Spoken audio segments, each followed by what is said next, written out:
We are back with more NBA coverage and more free agency news in such a short span of time. So to get straight into it, the Grizzlies yesterday were very active by first re-signing Santi Aldama on a 3-year, $52 million deal. It makes sense as he has become an even higher valued commodity on the bench in this last season. I mean, he did start in less games compared to 2003-24, but, having that status in just 16 of them. He did appear in the 65-game minimum requirement while averaging career highs across the board, whether it be points with 12.5 per game, rebounds, whether it be 6.4 of those per game as well, along with 2.9 assists. And also shot 48.3% from the field with 36.8% shooting from deep. The thing with him is that he can get too comfortable at times with shooting the basketball. I mean, granted, that's going to be his role with some of the other personnel that they have. But it felt like he just settled for way too many of them at times, especially when he had smaller guards on him. You felt as though he could just take it into the paint, put the ball on the floor, and try to make something happen there. And I didn't see a whole bunch of that last season. It definitely hurt them in the first round series against the Thunder, though, again, as I stated in that video, they were just completely overmatched by them. So not much was going to happen there anyways. But still, there's room for him to continue to see these quality minutes off the bench now that they've cleared up some of these other assets, and they are also trying to continue this as well. To go along with that, you would think that they would retain Cole Anthony's services, and in that case, obviously Santi Aldama would see less touches, but they're looking apparently to reroute him as well. So that just opens the floodgates for Aldama to continue contributing at this high level in such a limited role as well. And it helps because for every quality backup, it just adds more continuity in the long run. And I guess the Grizzlies, in this case, especially with the next piece of news that I'll detail in just a second, they're certainly looking for that. So Aldama, while it might come as a surprise to some people that he's getting this kind of deal, at the same time, there's such a low risk that is attached to this contract. It doesn't hurt them at all. And with them getting Desmond Bane out of there, they can spread that money around a little bit to ensure that some of these core pieces can stick around. But, of course, and again, as I'll detail when I get into Jaren Jackson Jr., it really just comes down to how all of this is going to center around Ja Morant. If they are truly focusing on him, it's important to watch these deals as they continue to be negotiated and then doled out to these individuals. In the midst of all this, the Rockets would sign Dorian Finney-Smith on a 4-year, $53 million deal. That is not a terrible contract for Dorian Finney-Smith in the slightest. We're talking just $13.25 million per year. And to add him, if you're the Rockets, to a team that is deep in wing talent, it's honestly surprising to see that they just keep leveling this thing up. I mean, I don't truly know how some of the Rockets fans were feeling after Dillon Brooks was sent away to the Suns via the trade. But,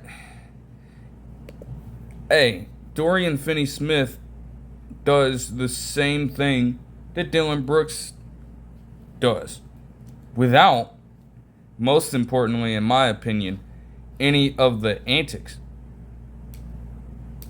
I haven't necessarily heard anyone around the league say that Dorian Finney-Smith is like a dirty player or just a person that is hated in general. If anything, he's known as one of the better teammates in all of the organizations he's been a part of. And to have that influence, just generally speaking, no matter what position he's been in, like he's been on some terrible basketball teams over the years, whether it be the Nets or whether it be the Mavericks during the entire Luka Doncic tenure, and then for part of the aftermath, because of course he was involved in getting sent away at the trade deadline from the Mavericks as well. But yeah, that just has to be respected. And that carries over in a locker room that is as young as the Rockets still are. And I feel like they're trying to find that balance. Akin to how, ironically enough, the Celtics were doing en route to their championship. You obviously had the younger stars there and rising talent there, but they were able to balance that youth with veteran leadership. And in this case, they have elite skill at the small forward position, with Kevin Durant being there already. Kevin Durant offers that for you, and then you can have Dorian Finney-Smith, whether he starts or comes off the bench, just continuing to bolster that unit, whether he's on or off the court at any given moment. And if he is in, he's a 36.2% shooter for his career. And even in a season filled with chaos for him, he played in 63 games and shot 41.1% from deep on 5 attempts a game. That is insane production. So even if he is 32 years old, it doesn't even fucking matter. Like, if he can provide that for you, he's gonna continue to be a staple of any franchise he's a part of. And I don't think that will change here for the Rockets. So it's a very good hire on their behalf. But again, as I mentioned, the Grizzlies would get right back to it because they would also re-sign Jaren Jackson Jr. on a massive 5-year, $240 million deal. Now, it was possible that he would get a contract like this because I think in this initial deal, he already has gotten a raise from the fact that he got a Defensive Player of the Year award in 2023. So that already helped his cause. And, I mean, you gotta respect the fact that he has kind of become a bit more of an offensive threat. Even though he's always put up solid numbers, he's just become a 20 points per game scorer. And last season, although he saw a slight downturn, though there's virtually no difference between 22.2 points per game and 22.5 points per game. He was also healthier last year, playing in 74 games, and shot 48.8% from the field, along with shooting 37.5% from deep. A massive increase, and one of the higher rates of efficiency he's had in his career. He continues to be an overall force on defense, averaging 1.2 steals per game and 1.5 blocks per game last season. And also grabbed 5.6 rebounds per game. Which, in my opinion, given that he is listed as a center here, I could say that that's a little underwhelming. And I would like to see that come around, especially as he is going to enter his prime next year. Like, you got to turn that around. So, it makes sense to give Jaren Jackson Jr. this kind of money. With Bane being out, that, again, even more flexibility to make a decision like that. Now, but the first thing that I would have to say about this in terms of, I guess, a potential downside is that playoff production. It has left a lot to be desired, and especially with this stretch. Now, again, the Thunder, even if the Grizzlies were able to get a game on them somehow, the Thunder were, by and large, going to win the series. We all knew that was going to happen. It was so obvious. The Grizzlies, even at full strength, did not stand a chance against this team. You would have liked to see a bit more fight, though, and part of that is on Jaren Jackson Jr. For a player who is known as a defensive force, it did not show. Chet Holmgren and Isaiah Hartenstein on so many occasions in that series were able to just carve him up with backdoor cut after backdoor cut after backdoor cut. He couldn't stop a lick. And then you get to his offensive contributions, and oh my goodness, they dropped off.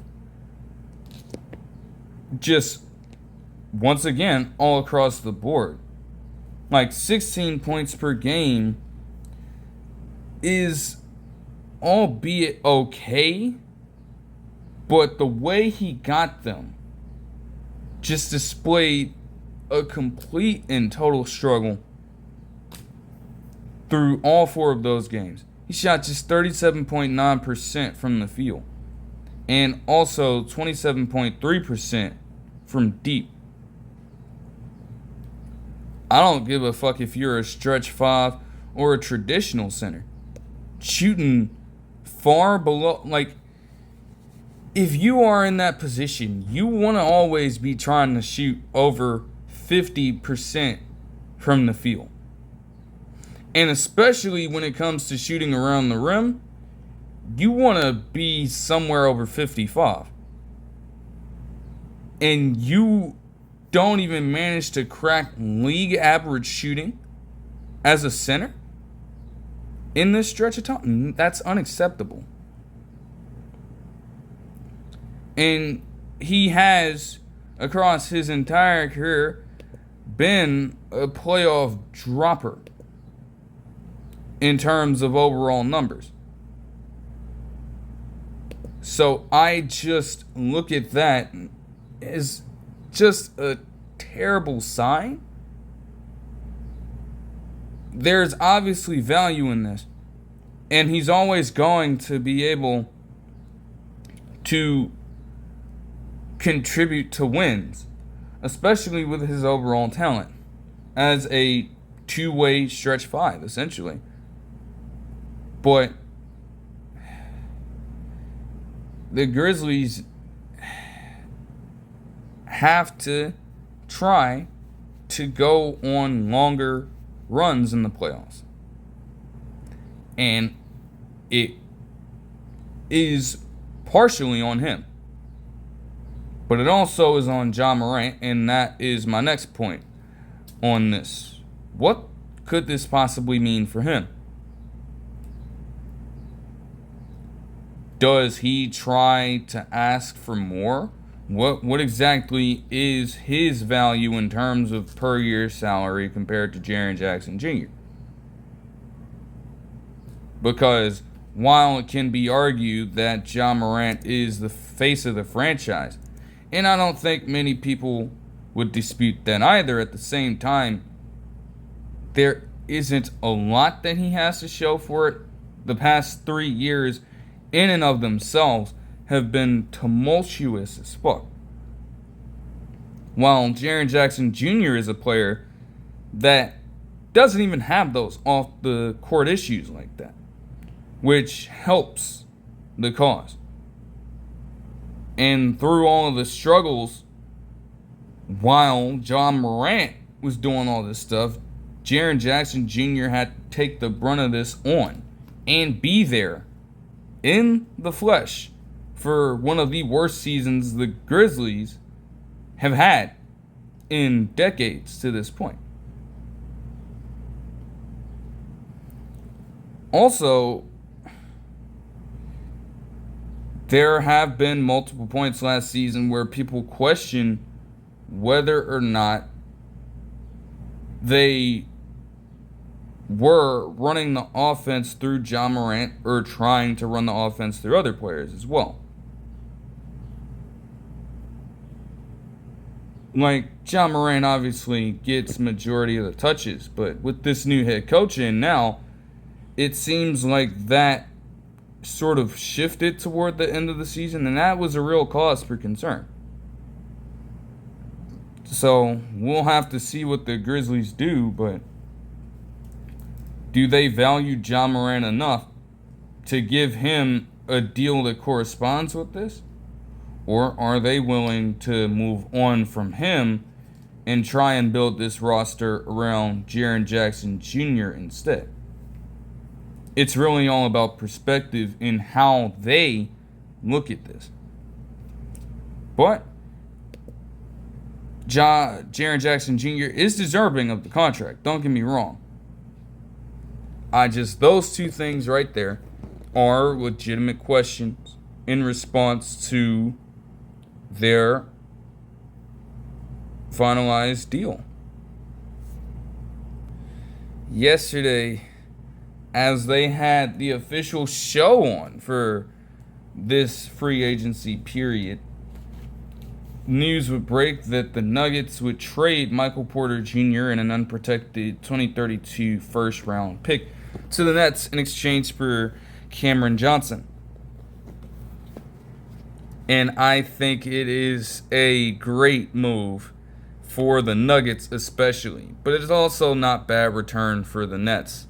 I mean, to somehow finesse a first-round pick out of them, even with it being unprotected and being so far down the line, is a damn good play. And I'll get to how Michael Porter Jr. fits with them in a second. But for Cameron Johnson, it's really simple.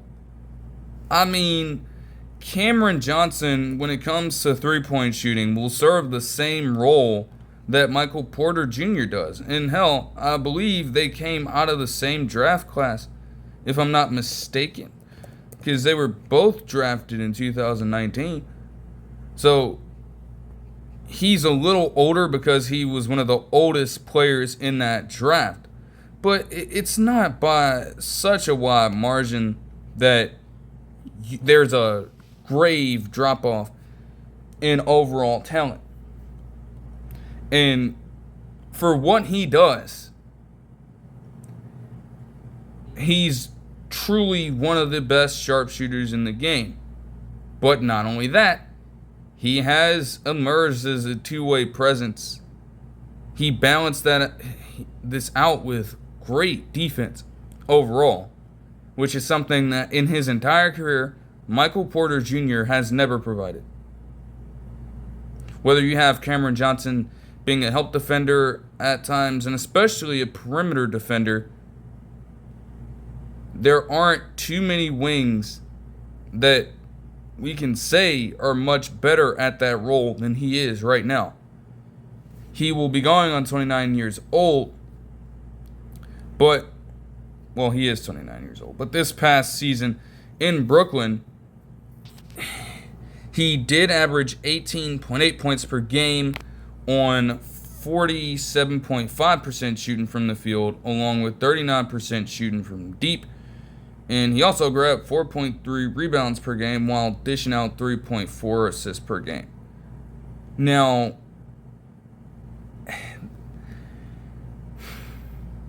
when I look at it, I believe that Cameron Johnson would have to switch into the small forward position here when you do think about it.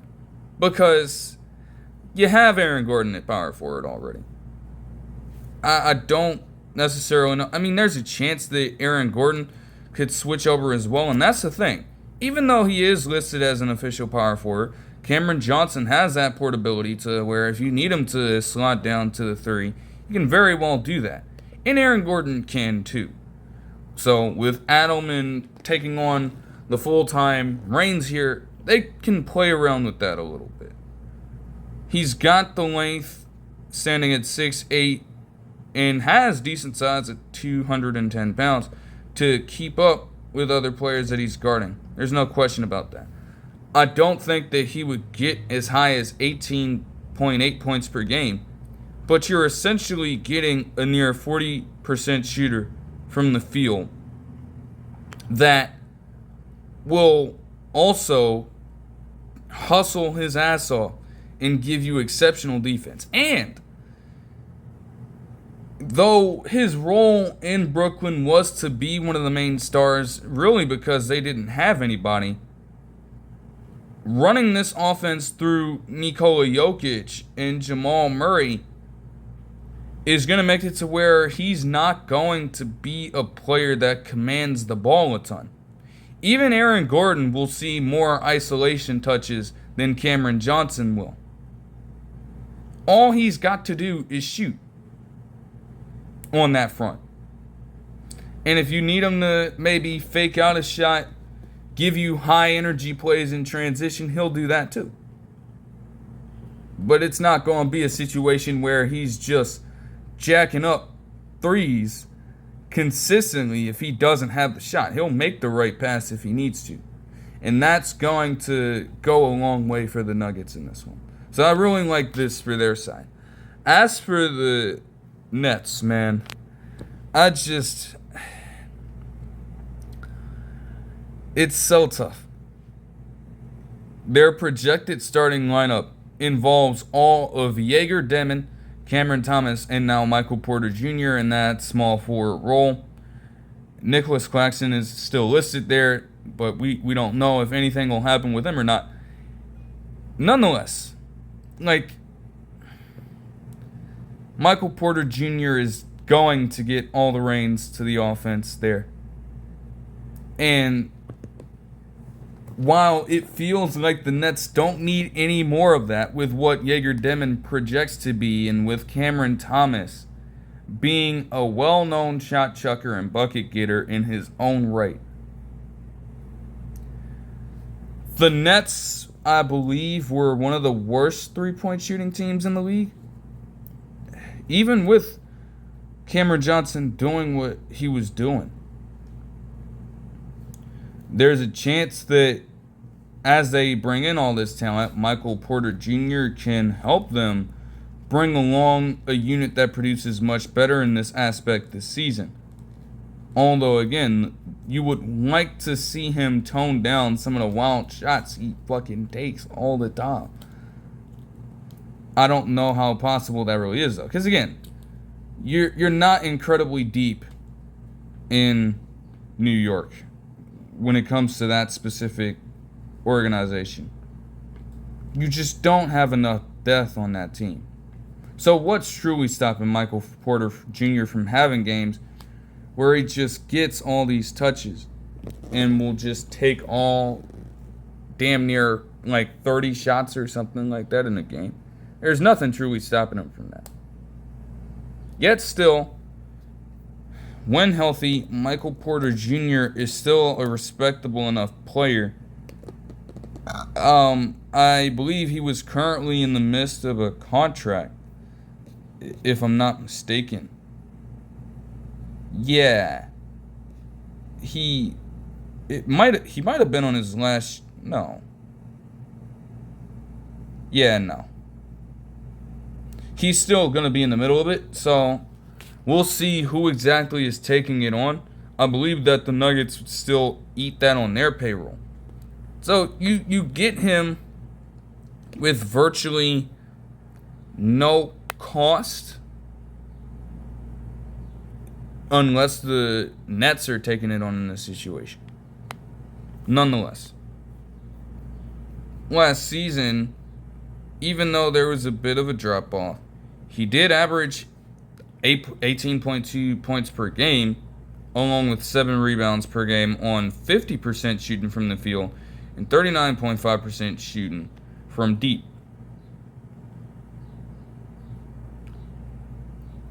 Again, those are not bad numbers by any stretch of the imagination, but it was truly all the little things for Michael Porter Jr. that went so terribly wrong to where the Nuggets, even with indebting their selves to him for a long-term deal, they still felt as though he was a piece that could be traded away because he didn't provide enough value at that position for what they were looking for, at least. As unfortunate as that is, the Nets might confront that same thing if Michael Porter Jr. doesn't take that next step. I mean, he's just turned 27, so he's going to be entering his prime. The biggest problem with Michael Porter Jr. is that he has just been stagnant. The production, when it comes to the numbers, has increased in ways. But from the eye test, he's virtually doing the same thing. I mean, this man, for all intents and purposes, people, was projected to be the next Kevin Durant. And all he does is spot up and catch and shoot. You have rarely seen possessions with Michael Porter Jr. being able to effectively put the ball on the floor because his dribbling is some of the weakest in the league. He virtually has no moves to work with on that front. So it's going to be difficult for him to even get past people, although he stands at 6'10".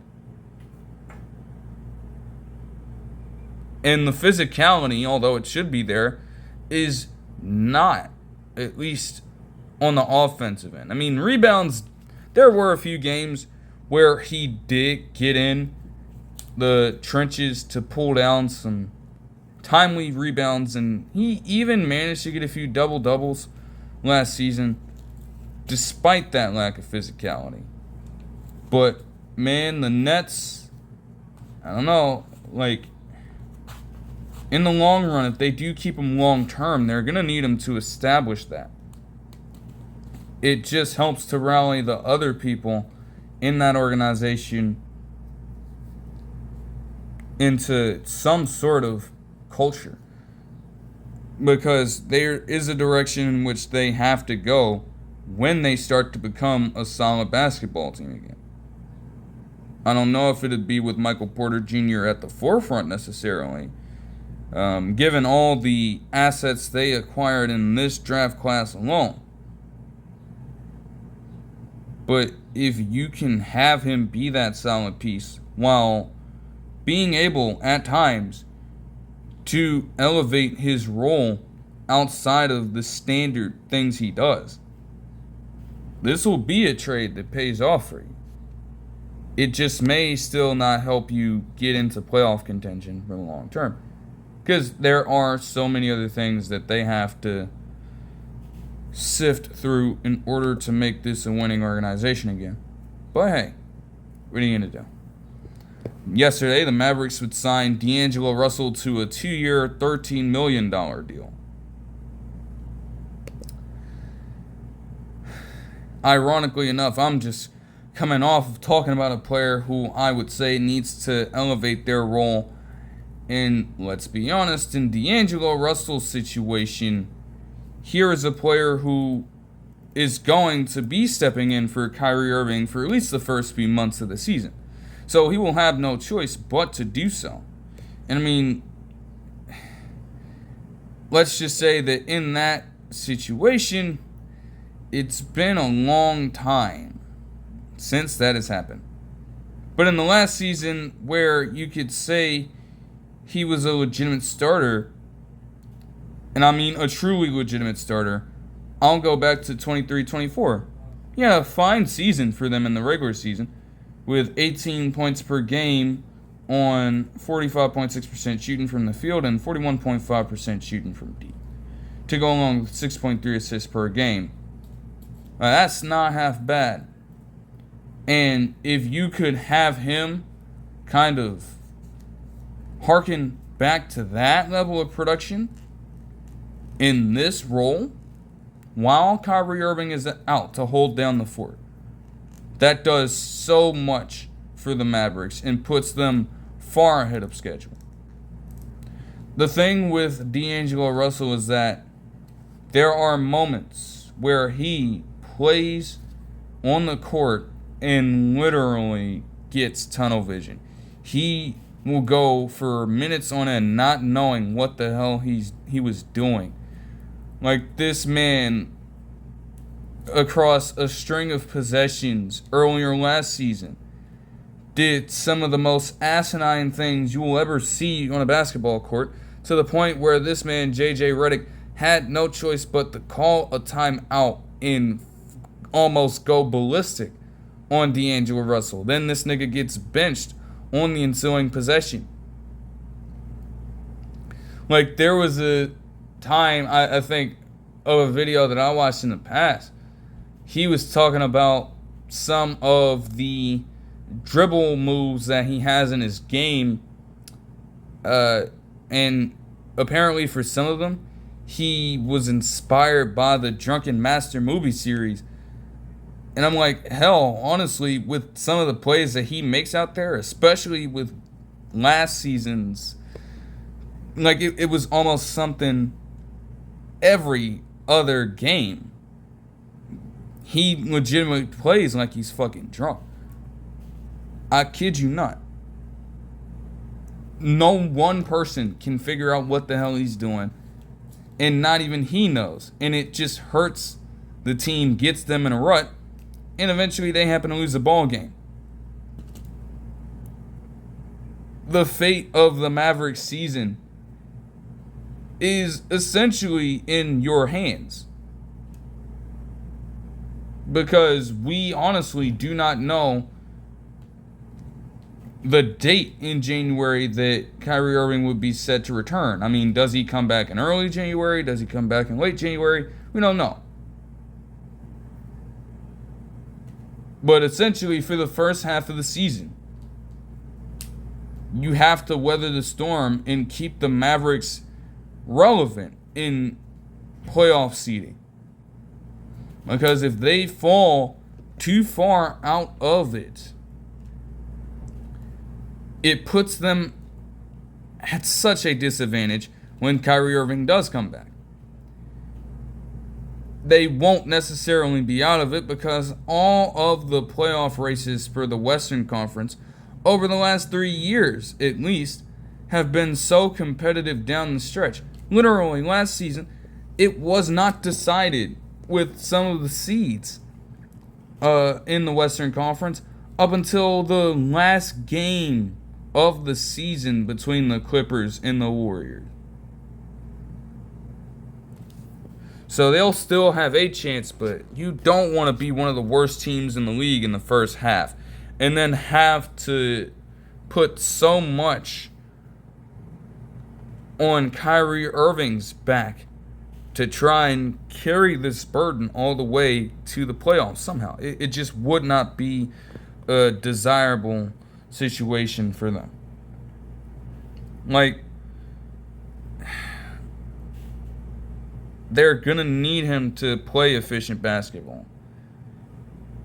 Like, he obviously performed a little better in Los Angeles, but all the antics got him out of there at the trade deadline. And while his points per game did increase slightly in Brooklyn, at the same time, it's Brooklyn. So there's a fair balance of risk and reward with this one. But if you just get solid production from D'Angelo Russell that can lead to winning basketball, it's a fine move. You're You're not keeping him around for the long term either. Just a 2-year deal. It's a very short-term rental, if you will. And to have him as a potential backup would not be a bad get at all.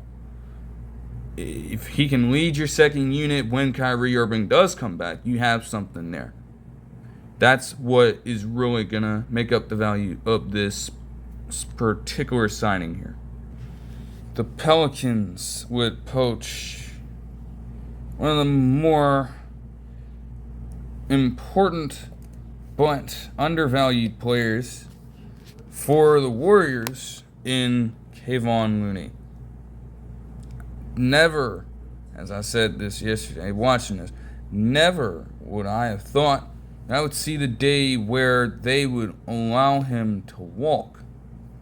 But at the same time, he was a free agent, so he was free to make his own decision. And a man who quite literally played every single game for 2 years straight, including the championship run that saw the Warriors win their 4th one in around 6 years to that point.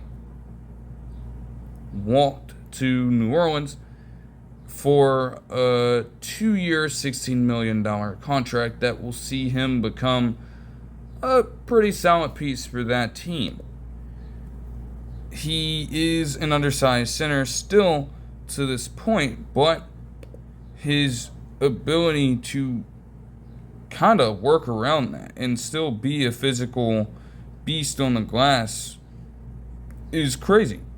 Like, even last season, although his role severely diminished as a bench player, he still averaged 6.1 rebounds off the bench and shot 51.4% from the field. They're trying to build this front court in New Orleans as deeply as they can, and Looney's not a bad piece to go after. You didn't have to pay him all that much. $8 million a year is virtually inexpensive compared to what they had going on with the combination of Zion Williamson and Brandon Ingram last season.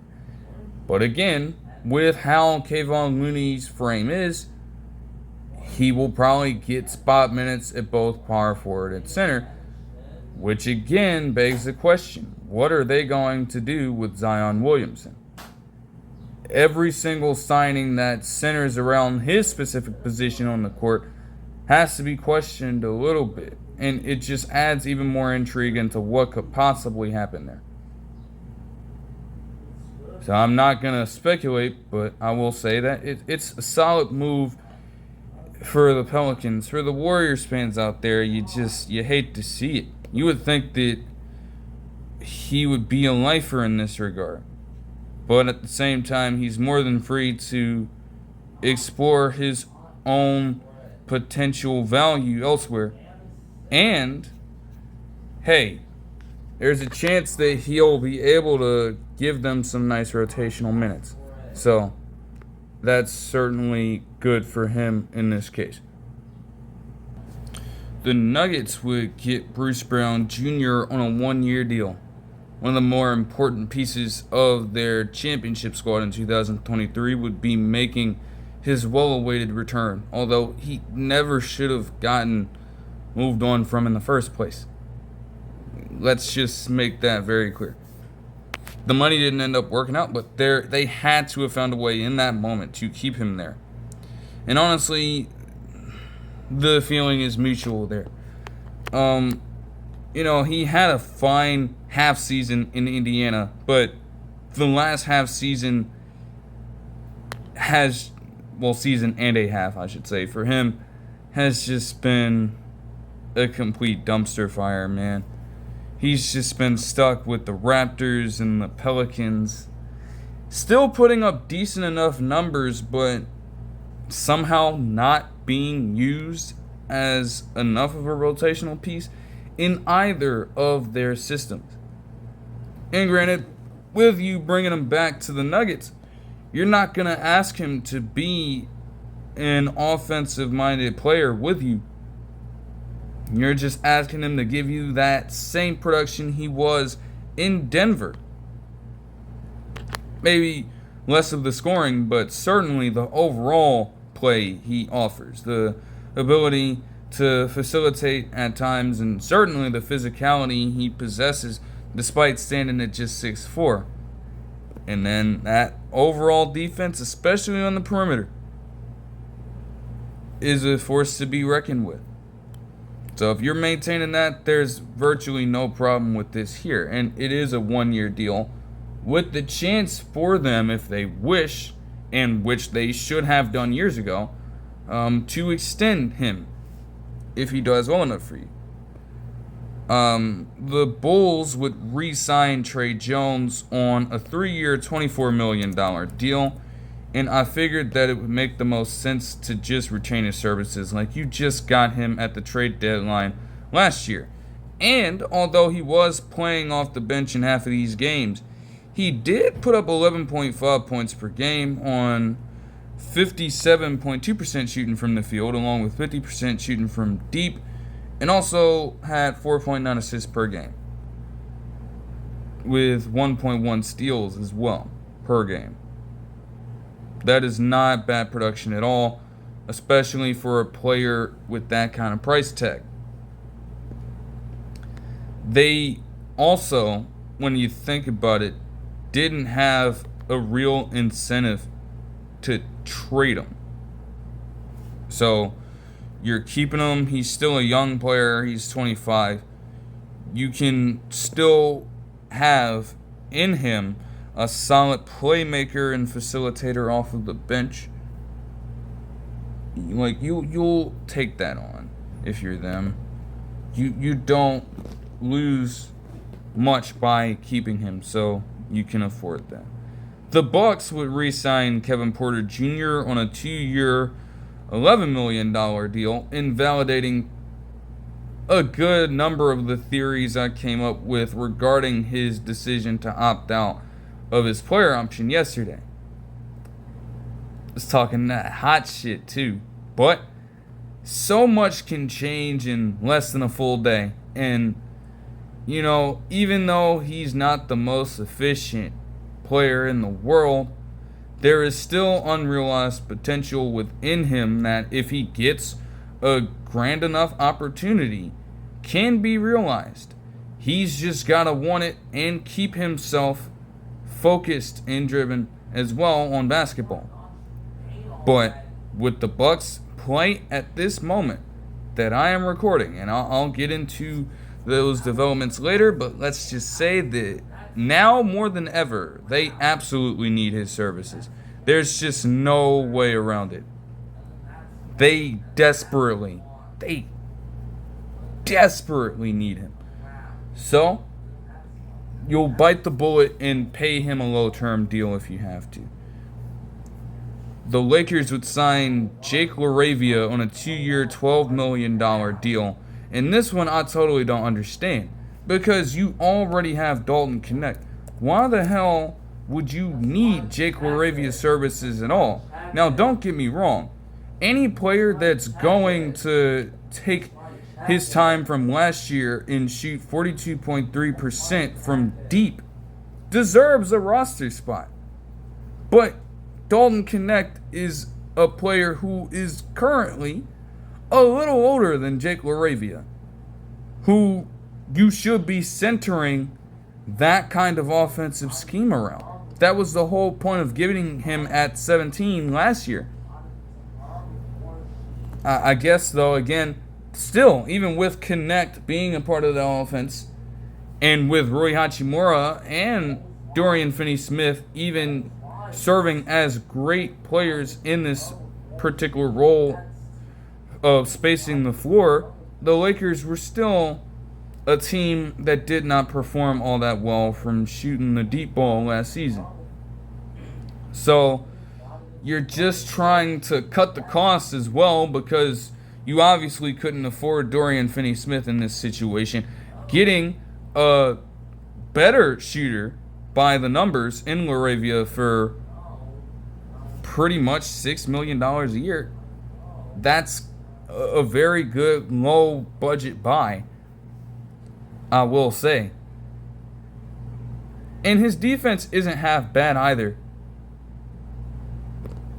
But you just want to make sure you don't overcrowd that wing position with individuals who do the same thing very well. There has to be a diverse skill set. That's my critique of it, but it's not as bad as people think.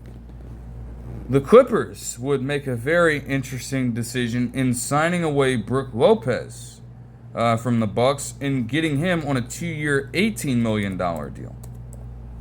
Seeing as this contract is kind of fitting for a player coming off the bench, you would have to imagine that Brook Lopez is now going to take that bench role, especially when you factor in that Zubac is coming off his best overall season in the league.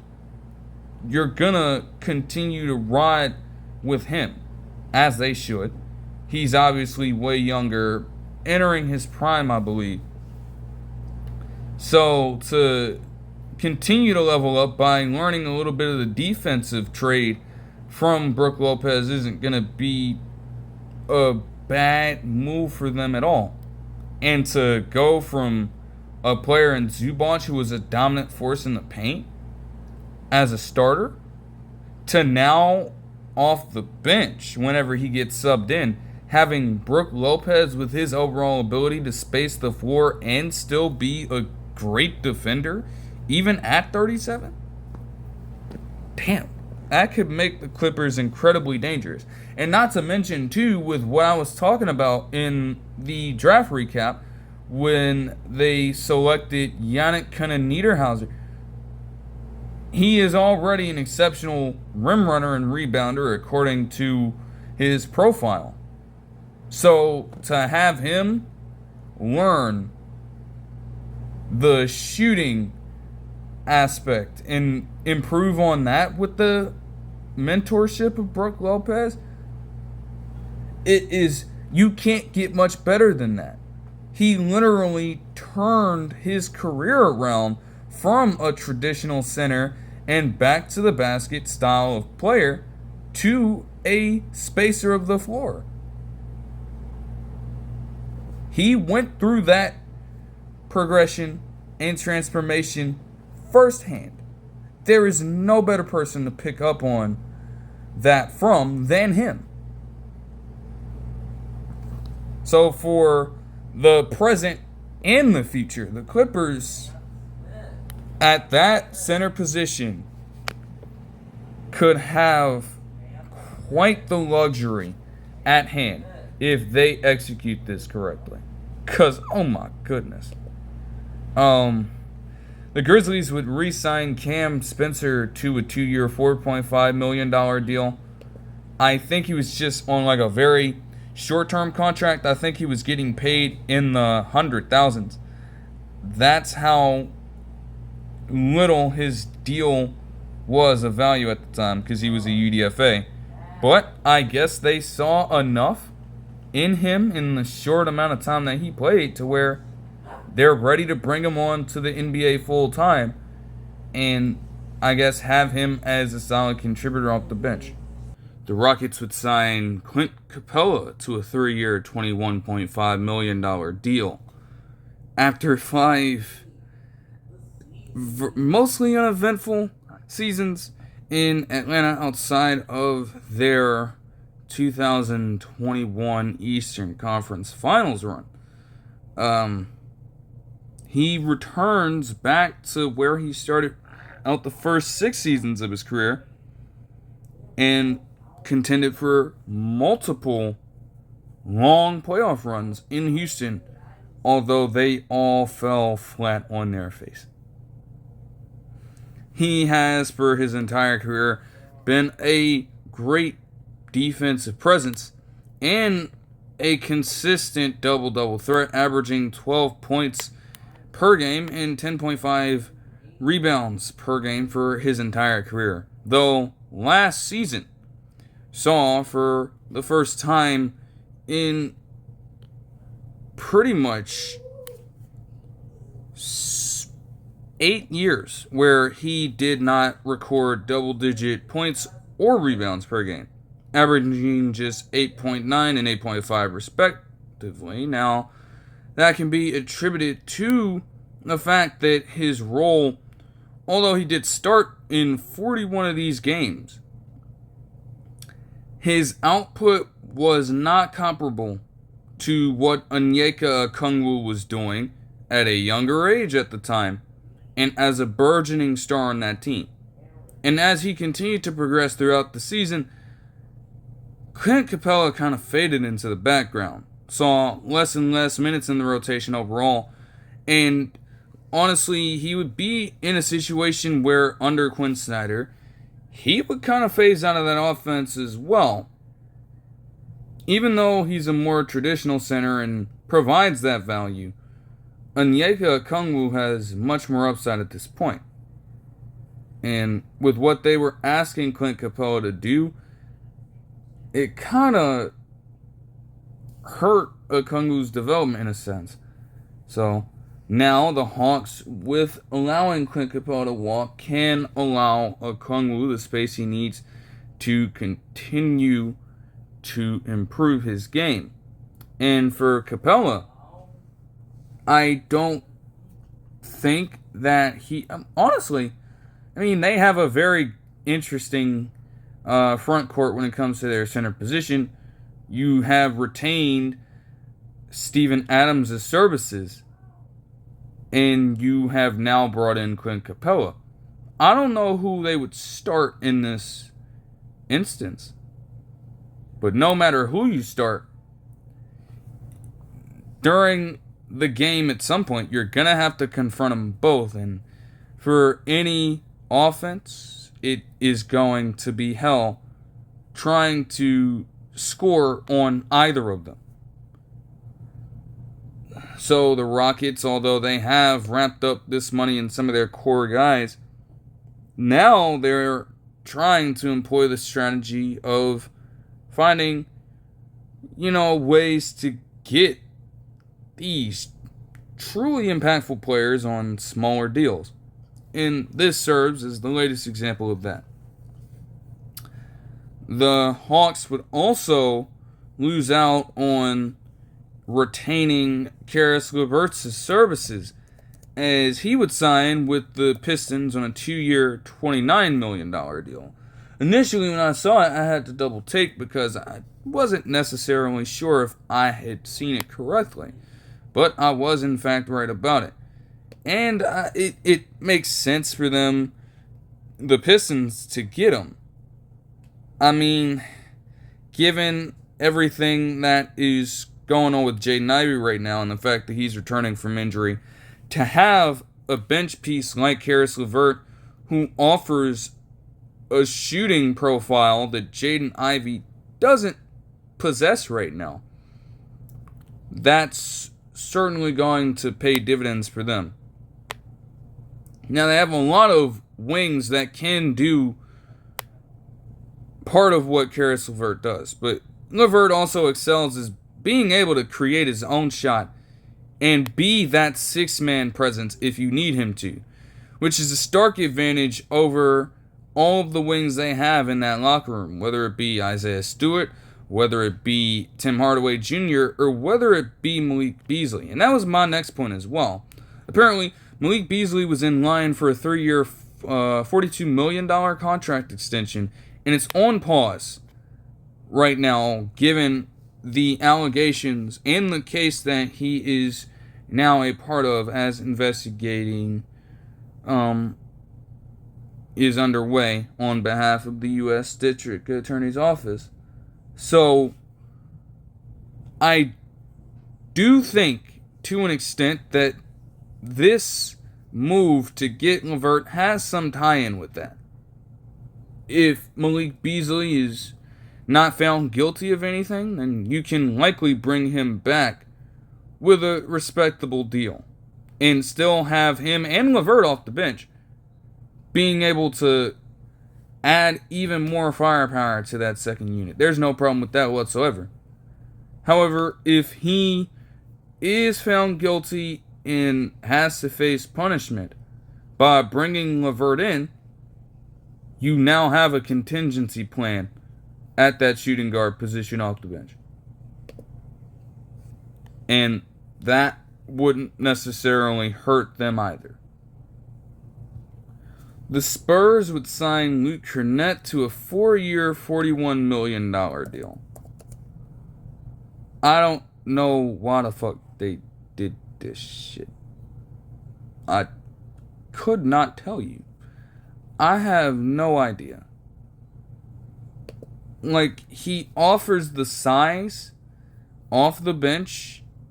He's a bit bigger overall than Sandro Mamakhalashvili was. So that helps. Also, when he gets the chance to shoot the ball, he is efficient. His entire time in Boston saw him shoot 65.4% from the field. Even if these are mostly in garbage time minutes and routine layups at the rim. The fact that you have that high efficiency in that small role is enough. And it's going to be the same with this Spurs roster. Especially when you have Victor Wembanyama healthy and being the clear-cut starter for this organization.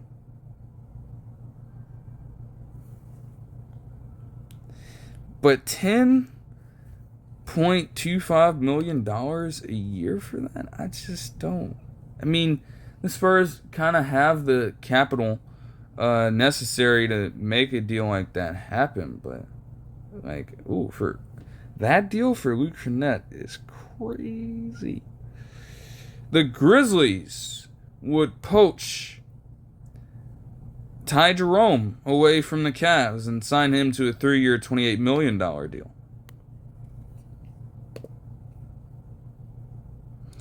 It was definitely interesting to see that go down.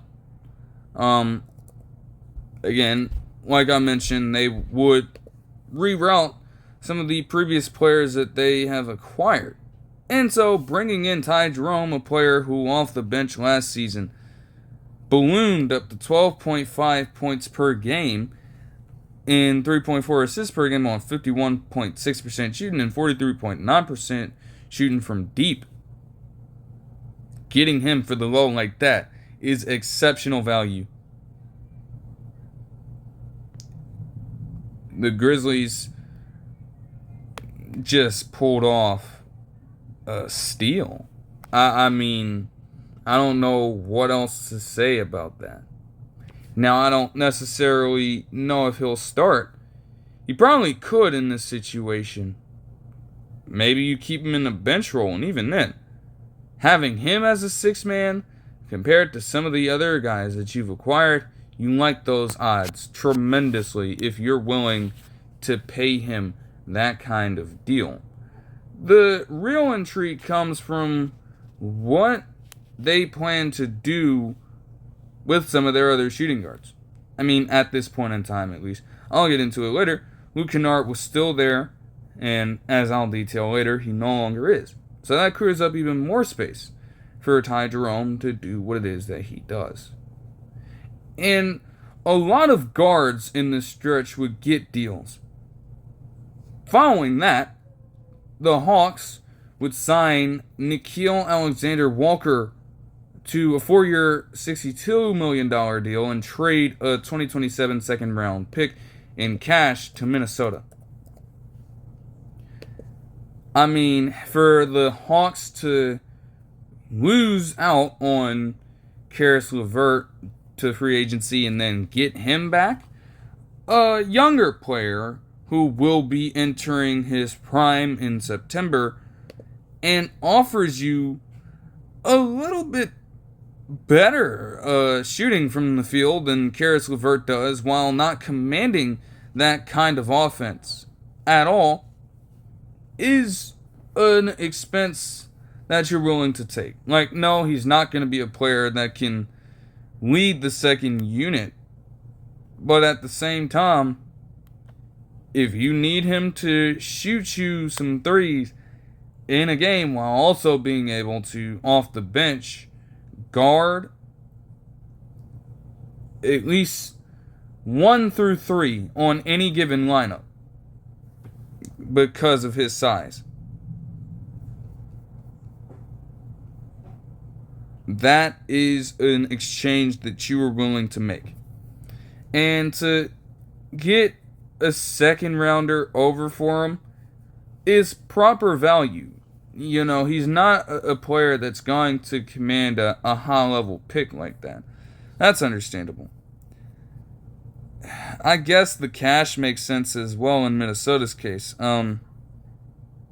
They got to do whatever they can to make sure they avoid the second apron. And with the contracts that they currently have on the docket, with the fact that they need to pay Anthony Edwards his extension at some point, and with the fact that they still command all that money to Rudy Gobert right now, they are probably treading closer and closer towards that threshold.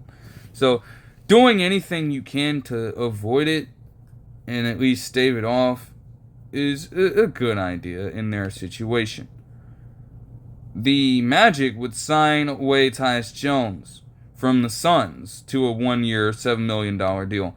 I imagine that the Suns were going to let him walk. I was questioning it the whole time, and my suspicions ended up being right. It's honestly the best thing for Tyus Jones, though. Like, that team, even though he was brought in to play make, and he did a respectable job there, although he did have a drop-off here, due to his role decreasing with the team somehow. He should be the starting point guard for this roster, I would imagine. And those numbers for him will hike back up. His value, in turn, would probably hike back up as well. So again, it would be the Magic's world at that point to decide whether or not they would want to extend him after the season. I would think that they do. And comparative to the Suns roster, the Magic's defense is exceptionally great. It vaulted them to a playoff spot. That's how damn good they were. The problem was their shooting. And from a career 37.8% shooter of the basketball from deep, it could help a little bit. And again, with the pairing that up with the other moves that they've made, he'd be the perfect playmaker in this specific offense under Jamal Mosley. So I like the move. It's a short-term rental, and, you know, if he is that great for you, you could keep him around for a longer period of time while still having him be inexpensive. He's not going to command a large sum of money. I don't think he ever will at this point. Like, he's 29 right now, will be 30 next year. But just to have a solid point guard in an offense rife with wing talent and shooting guards right now only helps you in the long term. Dennis Schroeder would also sign with Sacramento on a 3-year, $45 million deal. This one is a little bit out of left field for me. I didn't see it coming. I'm not going to lie. Okay. So I see, okay, perfect. I see this right here. But I'll look at the fit for the Kings at first. He will give you value as a legitimate playmaker at the point guard position, which is what the Kings have been searching for across all these years and are trying to regain it with De'Aaron Fox now being out of there. They wanted to have Malik Monk in cases assume the point guard role as well, and although he did a fine job of it, it just did not lead to winning basketball as well. Combine that with now trying to have him balance a backcourt between himself and Zach LaVine. The fit was just awful there. So Dennis Schroeder being a little more passive. I mean, his points per game of 13.1 throughout the season was on par with what he's been doing for his career, but it was a tumultuous season. Like, that man got traded 4 different fucking times in 24 hours.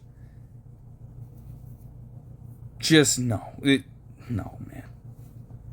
That's my thing with Sacramento making this move. If you're gonna give him that deal, you're gonna give him an extension. It would appear then that you're keeping him around for at least a few years, and he has a few years in him. He's going on 32 years old. He can still put up elite production for you while averaging, last season at least, 40.6% shooting from the field and 34.2% shooting from deep, to go along with 5.4 assists per game. It's not terrible.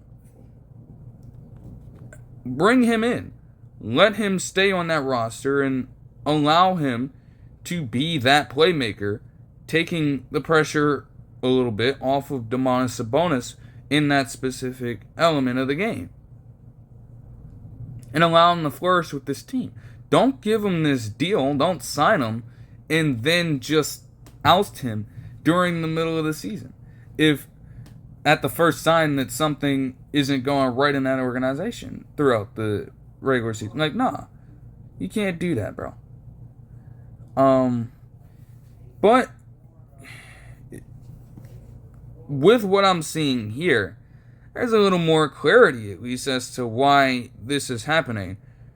Apparently, this, if things stand true here, could be part of a sign-in trade that sends Malik Monk to the Pistons. Apparently, according to this here on this basketball reference page for Schroeder, they are highly pursuing a trade for Malik Monk. The Pistons are, at least. So, hey, this could be step one. Now, I'm going to be on the lookout for that. I'll be consistently checking even as I wind this video down, and later on as well, trying to make sure that this happens to be the case. If it isn't, then hey, you can't make anything of this. But if there is validity to this, man, oh my goodness. The Hawks, though, would continue to re-up on their shooting guard position. If Nickeil Alexander-Walker wasn't enough, then getting Luke Kennard on a 1-year, $11 million deal also can't hurt them too badly either. We're talking about one of the most accurate shooters in the game as well at his position. Still offering that to you while he will be 29 years old during the season as well. And the Hawks, in this case, have a great situation.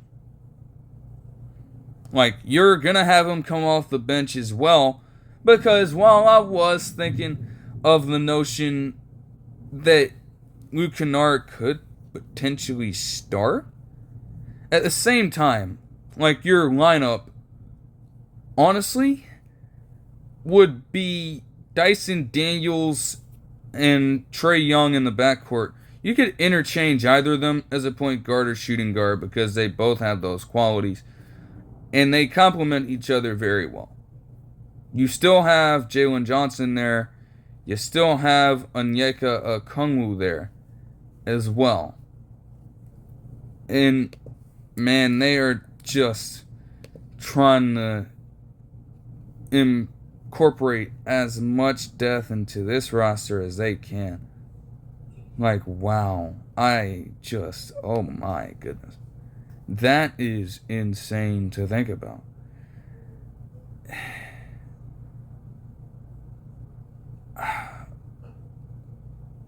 I mean, I don't know. Maybe he could start. I guess at small forward they still want to rock with Reece Shai. Give him a chance as a young gun. I don't know if he's truly ready for it. I think for the sake of seniority, you probably should give Kennard that spot.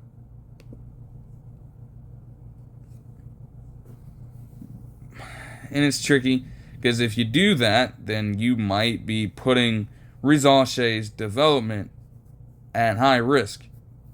And I guess you don't want that either. But nonetheless, it's a good problem to have if you're Atlanta right now. Figuring that early, though, will be important as to how they perform throughout the regular season. The Celtics would sign Luka Garza to a 2-year, $5.5 million deal. It makes sense with them losing Kornet and the Timberwolves also having all of these centers with the potential to either get roster spots or be on two-way deals throughout the course of this season. Also, Al Horford is not getting any younger. There is a good chance that Luka Garza, in this case, will get a good look of overall minutes as a backup center here, because they had Xavier Tillman for a second as the projected starting center in that lineup. And in 2025, there is no shot in hell that Xavier Tillman Sr. should be seen any starting lineup anytime soon. Now, granted, the jury's very much still out on whether or not Luka Garza should be doing much of that either. But it's to his benefit. I mean, it's a 2-year deal, so there's no risk that they have from taking him on. They may believe that Al Horford is set to retire in at least the next year. So, 2 years of potential progression into a respectable bench player, and then maybe a legitimate starter for this organization. And from there, hey, the Bucks would re-sign Gary Trent Jr. on a 2-year, $7.5 million deal. It makes sense. Not only with the overall production that he had from last season, being a microwave scorer off the bench, and although he is a streaky shooter, when he is on, he's one of the better shooters in the game as well. But also with how the season ended. I mean, to undergo the loss and the pain that they went through in that final game of the Pacers series in the first round, it was just such a fucking heart crusher in his perspective to go out like that. And it would sting tremendously to have that be the final play of his Bucks tenure. Again, another inexpensive deal. It doesn't cost you much, but he performed well, and there could be motivation there as well for him to elevate his game. Because it was just horrible for him to go out that way. Now, with a chance to redeem himself across the entire season and run it back, the sky could be the limit in this bench role for Gary Trent Jr. here. Mason Plumlee signs a 1-year, $3.6 million contract with the Hornets. Well, elite pump fake. I don't know what the hell is going on. But yeah, no, Mason Plumlee, again, like, really? And don't tell me this is about being, honestly,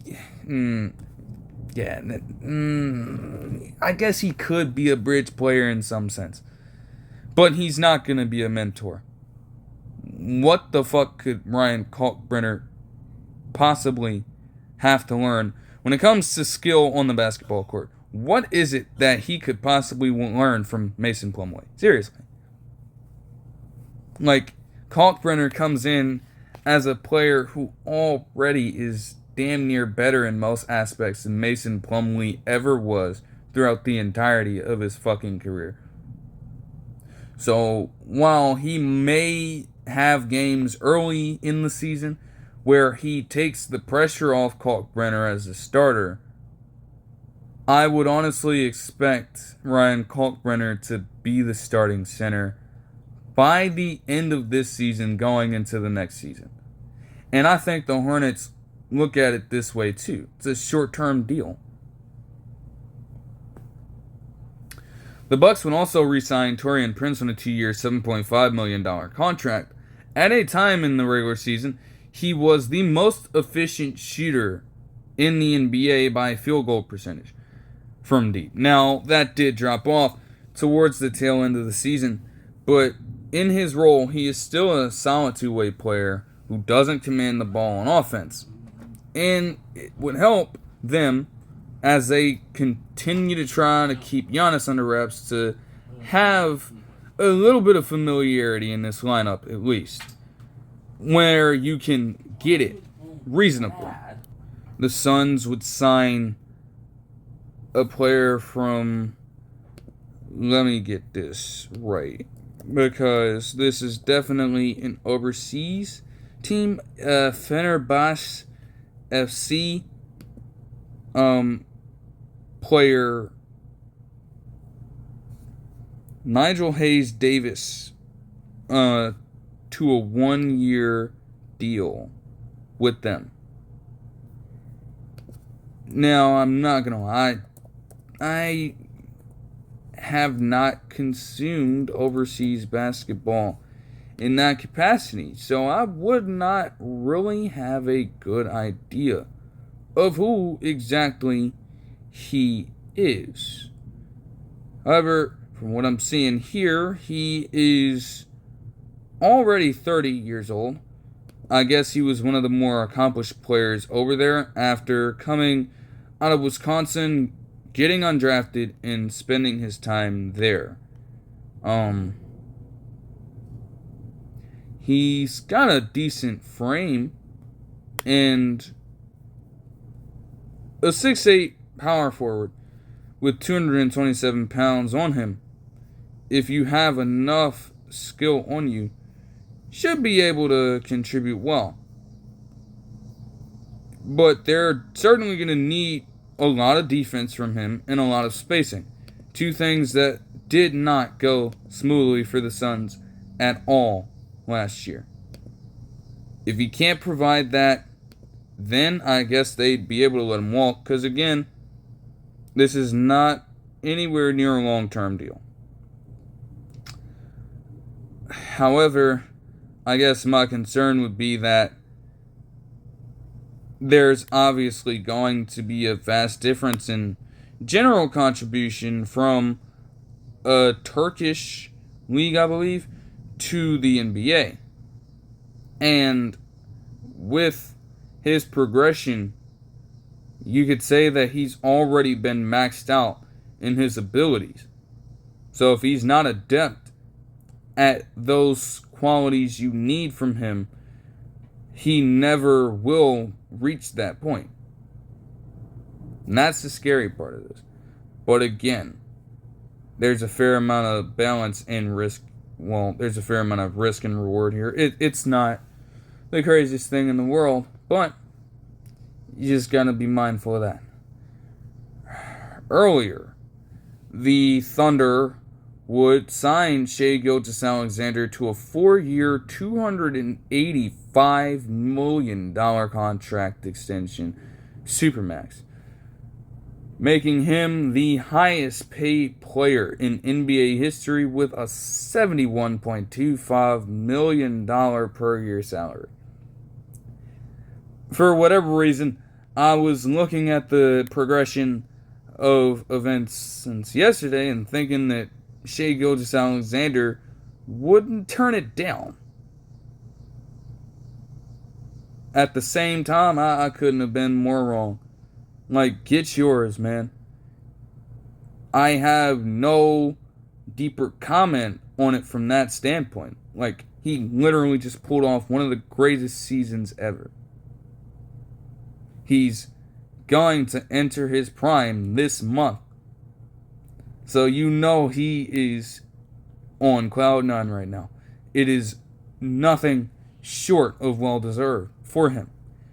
But as I was watching as well, and credit to all of the NBA analysts for kind of walking people through this, with him commanding this kind of money and the fact that Holmgren and Jalen Williams of Santa Clara are up for their max extensions as well, there's a world in which the Thunder breach the second apron as well and face violations in the future. Some of those violations do include the loss of draft picks and the lack of resources in certain trades. Like, for example, I think it was mentioned that you can't tack on multiple players at once.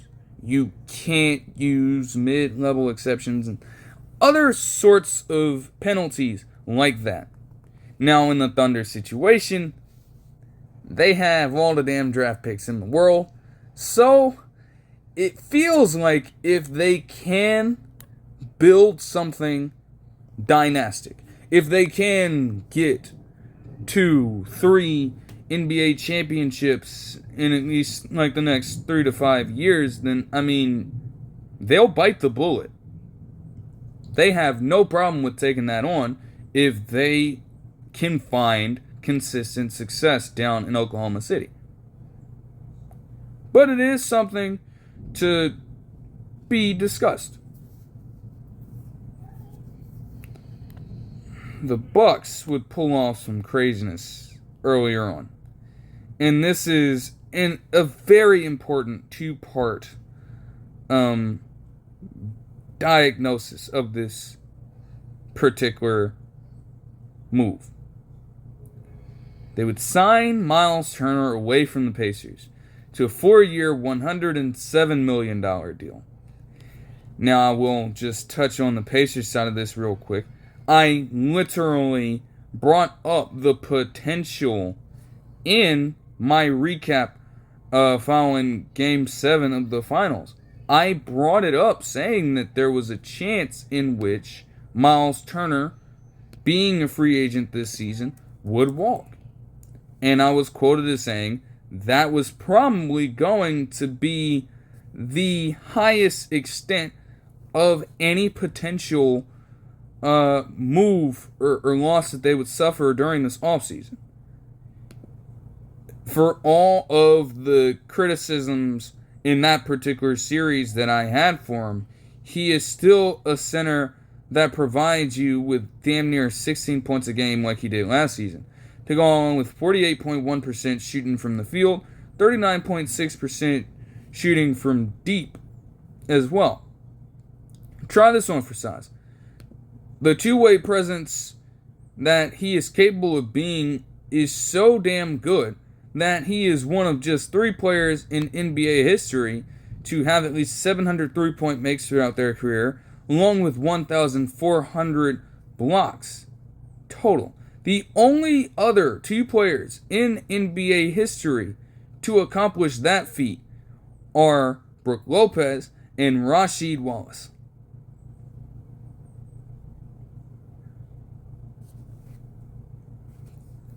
So you're getting a damn good 5 who is younger than Brook Lopez.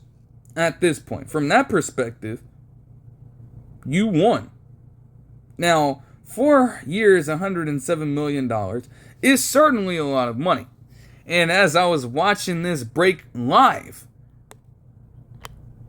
along with them talking about it on First Take, everybody was wondering exactly what the hell went down for them to make this move. Because it's a clear sign that you're trying to make as many plays as you can to keep Giannis in your franchise and make him happy and content with the roster you're putting on display here. If this just involved them getting Myles Turner, I'm sure that Giannis Antetokounmpo would have absolutely no problem with that whatsoever. He'd be able to play the true four and at times be able to handle point guard responsibilities as well, while Myles Turner would hold it down at the 5 for him. He would have no problem with that whatsoever. Until we get into the second part of this move. Because in order to clear up enough money to sign Myles Turner in the first place, they had to do something that, in my opinion, is so fucked up. They waived Damian Lillard from the team and cleared up the remaining $113 million on his deal, moving it around enough to where they had the flexibility to acquire Myles Turner earlier today. That part of the news, would break just minutes after this signing was confirmed. And again, from my perspective, I think this is fucked up. I mean, Damian Lillard has done nothing for most of his career, especially with Portland, but being loyal to the team that he was a part of for so long. And it literally took them waving the white flag, saying that they were not trying to be a championship contender anymore, for Damian Lillard to walk and move on to a team where he thought he could accomplish that. Now, the experiment with Damian Lillard in Giannis Antetokounmpo has worked to an extent. They were the highest scoring duo last season when they were healthy and playing in these ball games. And they were the perfect complement to each other, especially when it came to their pick and roll offense. It was damn near unstoppable. You had to worry about Damian Lillard sparking up a three, or you had to worry about Giannis getting downhill and just demolishing you in the paint. However, in both of these seasons, they suffered early exits to the Pacers, in large part because of that health. It wasn't just Damian Lillard that was getting hurt, but the fact that he went back-to-back postseasons with not even being remotely healthy for these series, and seeing them bow out like this couldn't have helped the Bucks' outlook on much of anything. But he is still a player that contributes too much to an organization. Even if he is a little expensive, there's just no way that you move on from him that suddenly. And while he's hurt too, like, from that standpoint, it is so messed up when you look at it from the human side. But I will be fair and look at it from the business perspective too.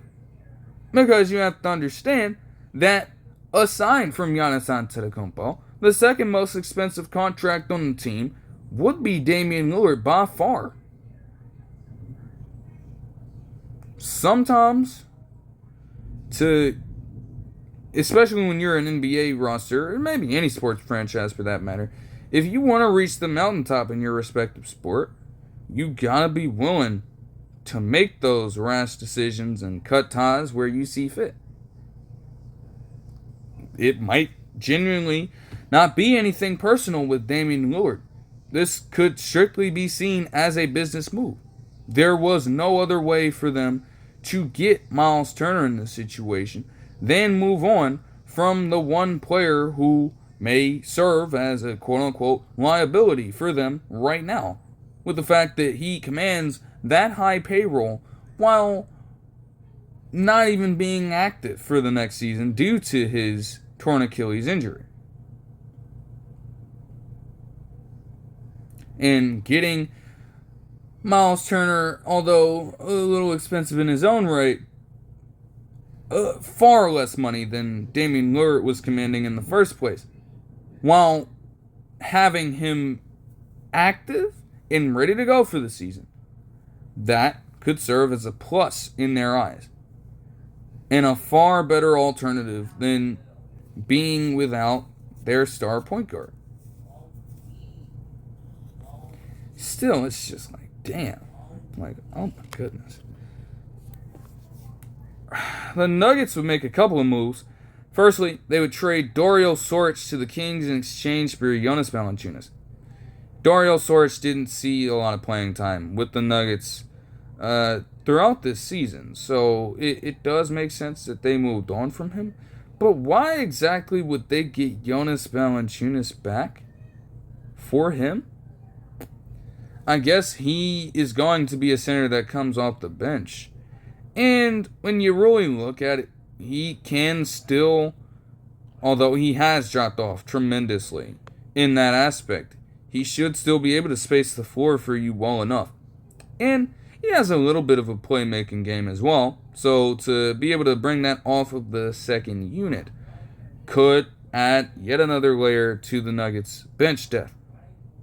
The Nuggets would also hire former Mavs guard JJ Barea as an assistant coach to David Adelman for this upcoming season. I guess he is a player that could transition into an assistant coaching job very nicely. I mean, he's had massive experience with the game as an overall playmaker for that Mavericks franchise. So I don't see a problem with that move whatsoever.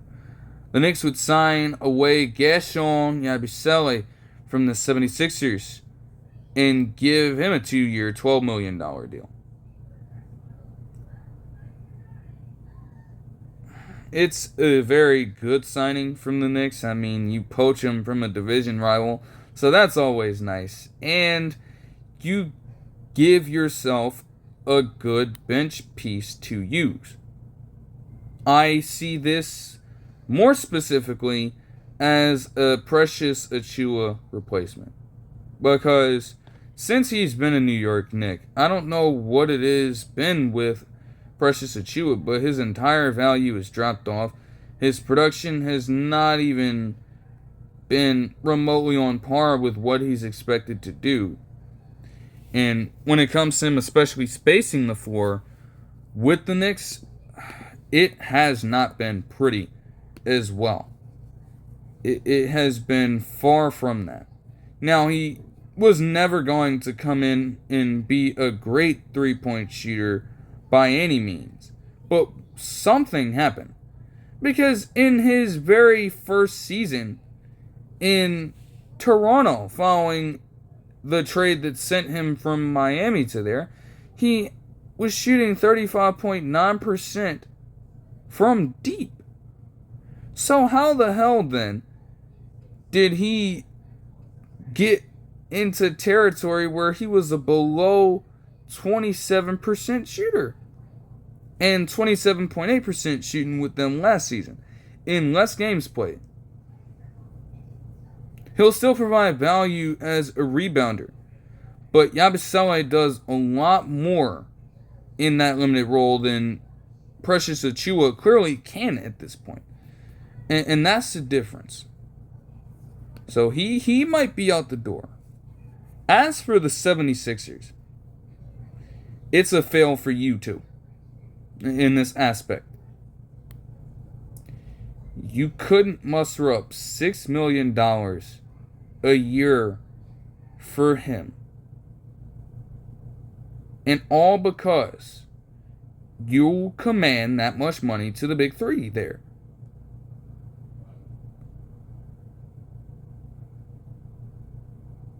It's just such a bad lapse in judgment at this point, and it continues to get worse for them.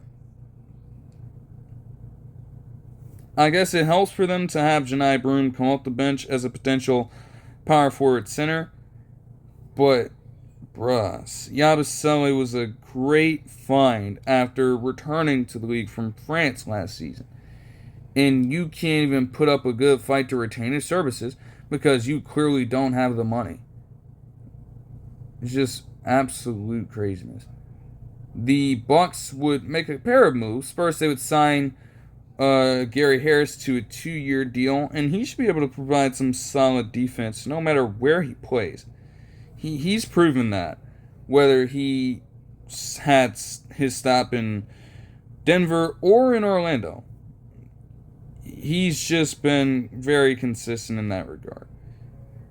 The Bucks, though, would also part ways with Pat Connaughton and 2 second-round picks, sending them to the Hornets in exchange for Vasilije Micic. And man, bro, this man Micic has been getting passed around like a fucking blunt butter. Like, he was a part of the trade that sent Mark Williams to Phoenix. Because he was with the Suns, gets sent right back to the Hornets. The Hornets still don't want his ass, and then they are able to move him over to Milwaukee. Now, granted, it was going to be difficult for him being, at the time, I think, 29-year-old rookie coming from overseas. It was always going to be difficult to find a respectable role in this league for him. But, man, like, oh my gosh. There's just no way, bro. And you can see why. Like, even with him playing a lesser role, he's just not a good point guard. I mean, he can pass for you, but his assist turnover ratio is absurdly high. And then, this man last season shot just 34.8% from the field, even if he did make 36% of his threes. League average is around like 43, I believe. Well, no, like 40, closer to 41% shooting overall. Like, there's no reason why a point guard as traditional as he was expected to be should ever be reaching that mark.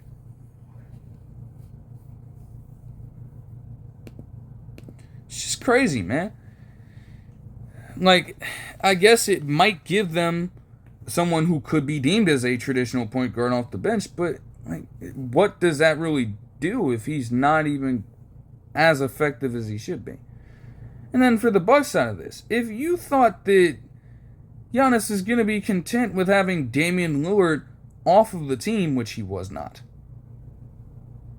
according to multiple tweets that he posted up, and reports from NBA insiders. So he already was pissed off about that. Now you're moving on from a guy in Pat Connaughton who progressed right alongside him during their conjoined time in Milwaukee together. I mean, that has been a staple of the organization for years, whether or not his role is dynamically shifted. I mean, come on, man. So you're willing to move on from Pat Connaughton, but you take on Vasilije Micic, and then with one of their next move, they re-signed Jericho Sims on a 2-year deal. Why the fuck do you need him? Like, yeah, he can rim run. That's about all he does well. And he's a very undersized center. We're talking 6'10". I think he was listed at 6'9" at the time. Like, he played in the most games he has in his NBA career last season.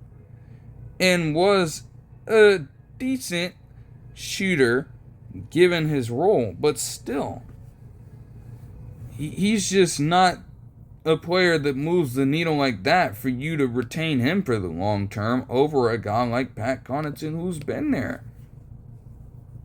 The Raptors would also sign Sandro Mamukelashvili to a 2-year, $5.5 million deal.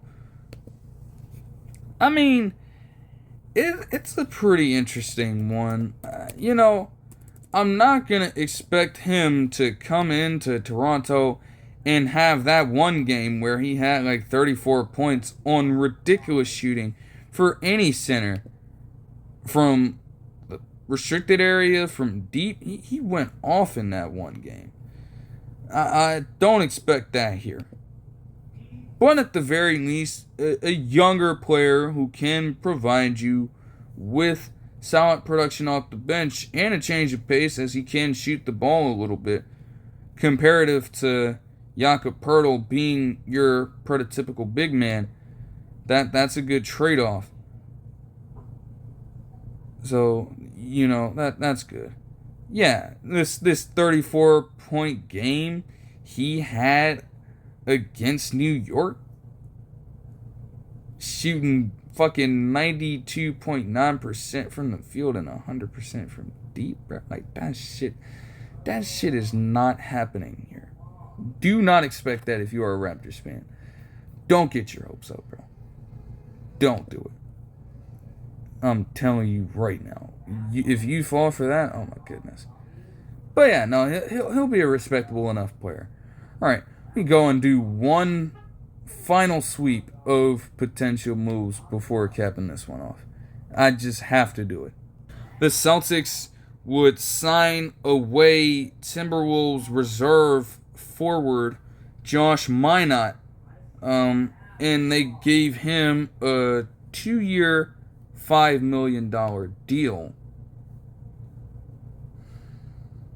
Again, without having Jason Tatum in there, you need as many forwards in there at this point as possible. You haven't seen enough from Josh Minott, but he's young enough and he can give you some solid production off the bench. I think that's all you're really looking for in a move like this. Oh, okay. So, yeah, this parlays right into my point about Mamukelashvili coming off of the bench and being that nice change of pace, because from what it looks like here, Jakob Poeltl has now agreed to a 4-year extension with this Raptors team, according to Shams Charania. He has a 4-year, $104 million contract extension. And he is also picking up his 26 to 27 player option, which stands at $19.5 million. So that is kind of baked into the deal, I suppose. But wow.